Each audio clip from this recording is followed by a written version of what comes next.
Okay, let's go ahead and get started on how we're supposed to take care of our business here and linearize the data. So we're going to look at 5A. It's a quadratic model. We're supposed to make a scatter plot of the data set. Then we're going to linearize the data according to the given model. So we're given that it's a quadratic model. We're going to linearize that by that knowledge that it is a quadratic model. Then we're going to graph the linearized data, then find the linear regression equation, then use that linear regression model to transform the data back into the original data set. So there's quite a bit to do here. There's quite a bit to think about, but like I said, most of this is going to occur right here on your calculator, and there's only going to be a little bit that you have to do off the radar off your calculator. So step number one, you got to put x and y values in list 1 and list 2. So I've done that already to try to speed up this process, and I've got all those x and y values in there. Next thing I want to do is I want to create a scatter plot of this data to see what it was like. So I'm going to look at the stat plot. I want to make sure I got everything set up just right. I've got a scatter plot. It's of list 1 and list 2. That's perfect. Don't forget to set your window. Take a look at your original x values. They went from 0 to 7. I kind of like to see the y-axis, so I'm going to go -2 to 10. I'm going to go by ones. That's ensuring that my data fits in there. That's all I'm really worried about. And also the y values are going from 0 up to 77. I just want to make sure I have a window that fits that data in there. So I'm going from -10 to 100, going by tens. That way I get to see the x-axis in here as well.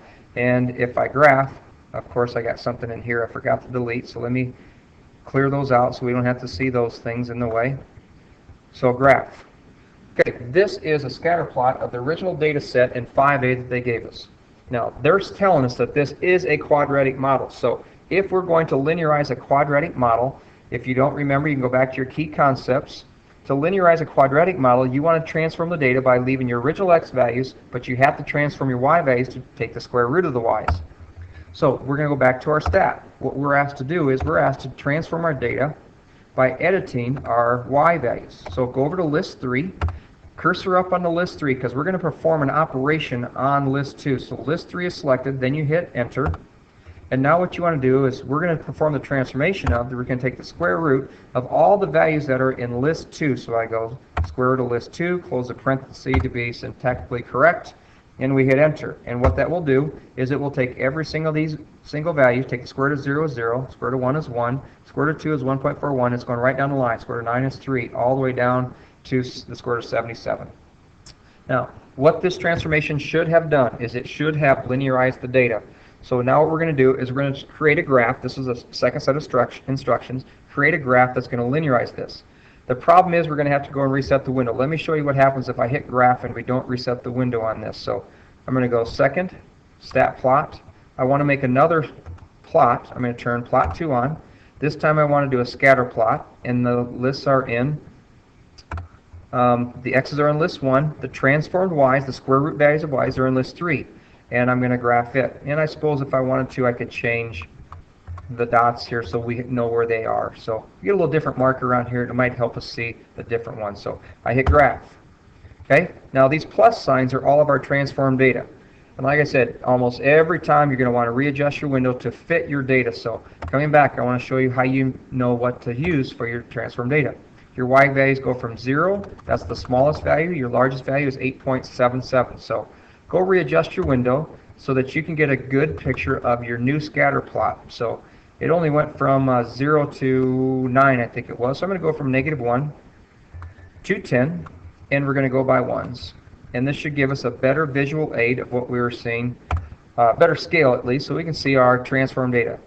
So all the x's represent our transformed data, and to clean up this window just a little bit more, I'm going to turn off that stat plot number 1. So I'm going to turn it off, and then we'll just have our transformed data. Okay. Now that looks fairly linear. That is a good representation of what the data should look like if you've done the proper or the appropriate transformation. If it was a quadratic model, use square root to linearize the data. Okay, now from this point, what we're supposed to do, here's our linear data. What we want to ask the calculator to do at this point is run a linear regression to find the curve of best fit for those points. So it's going to run the least squared regression algorithm and find that best fit. So we're going to hit stat, we're going to calculate, we're going to go down, we're going to do a linear regression. Now a linear regression, you have two different ways. There's one at number 4 and there's one at number 8. I prefer the one at number 4 because the ax plus b seems to be the one that I have stuck in my mind for slope-intercept form. So I'm going to use 4. I'm going to hit enter. And you got to tell it, what are you going to do a linear regression on? Where do these x values come from? Well, they were in list 1. For this linear part, where did your y values come from? Those were in list 3. Don't use list 2. That's not the ones we want. List 3. There's no frequency list that we have recorded. Yes, I'd like to store that in the y bars in y1. And then I want to calculate this regression. Okay, so I'm going to follow these directions and I'm going to write that information down, and then you'll see how we're going to transform this later. So get a little workspace here, get those numbers back up. What they use for a representation whenever you transform data, we've got a y equals ax plus b, but this represents the transformation of the y values of the data, so they put a little hat over it, and I just call it y hat. So the y hat, which represents transformed data, I've also seen textbooks do y star to represent the transformation of the data. Whichever one you like best, it really doesn't make any difference to me. All you're doing is noting that we've transformed the data into a linear set of data, and now we're going to put in our slope and y-intercept. It appears that our slope is about a 1.29, so a is 1.29x plus, and then our value of b, I don't know if I should put a plus because it looks like there's a minus, a negative 0.52. So I'm just going to erase that plus and put in minus 0.52. Now this represents the equation that was transformed. That should be the line of best fit. And I'm going to go back and just graph this quickly. This was stored in the equation editor at y equals with a lot more precision than what I just wrote down on the board. So if I graph this, this should go through those points really closely because our correlation coefficient was 0.99. So you can see that the line is modeling the path of our points very well. So we've done the job, we've linearized the data. This is what we need to get to. Okay, now we're pretty much done with the calculator at this point as far as doing some of this grunt work. But now what we want to do is, you've got to remember that this y hat, or if you prefer, the y star was the transformation of our data. Really what we did is we took the y values and we transformed them into the square root of y, which represents the y hat or y star. Now it's our job to convert back. This was not the equation of our linear data, of our original data set. This is the transformed data, and this is the linear fit for it. So now it's a matter of transforming back into the equation that should fit the original data. So again, just kind of repeating, this thing that I just circled, this is the line that fits our transformed data, which was linearized by taking the square root of the y values, the transformation that they suggested to do. We want to take this, which is not the line that should fit the original data, but we're going to transform it back into a quadratic set, because we're going to take the y hat, which is really representing the square root of y, because we took the square root of all the y values, and it equaled 1.29x minus 0.52. And this is where we're going to use those approximations for our linear regression. To transform this back into a y equals statement, well, to undo square rooting, we're going to square. And we're going to square this side too, which isn't the greatest fun or most fun I've had all day, but it can be done. We're going to square this binomial. And it's 1.29. I don't know why there's a couple decimal places in there, but I'm going to solicit the help of the calculator again to take this 1.29 and I'm going to square that number, which is 1.66. That'll be good enough. 1.66, and we're squaring, so it's going to be x squared. Then we want to take the outside inside, multiply them together and double it. So I'm going to again get a little help here. We got 1.29. We're taking it times 0.52. And then we got to take it times 2 since it's double the outside inside, and that's 1.34. So this is going to be minus, because it's a negative in here. We got a negative answer from that result. And shucks, I missed it. 1.34. 1.34x. And then finally we got to take a negative 0.52 and square it. So since squaring is always going to make it positive, I'm just going to square 0.52 and hit enter. And we got a positive point. I'll just keep the whole thing. 0.27 would work, but 0.2704. Now, this should be the quadratic equation that should fit our original data well. So this is the model we think should connect with our ordered pairs of our original data well.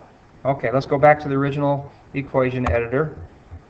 And I'm going to put in equation editor. I'm going to deselect that one. And I'm going to put in y sub 2, the new equation, which we have, which is 1.66 x squared, and then minus 1.34 x. Shnikes, how come it doesn't put in an x when I do that? So let's see if we can get this right. I want to take that out and I want to put in an x. Awesome. Almost like I wanted it.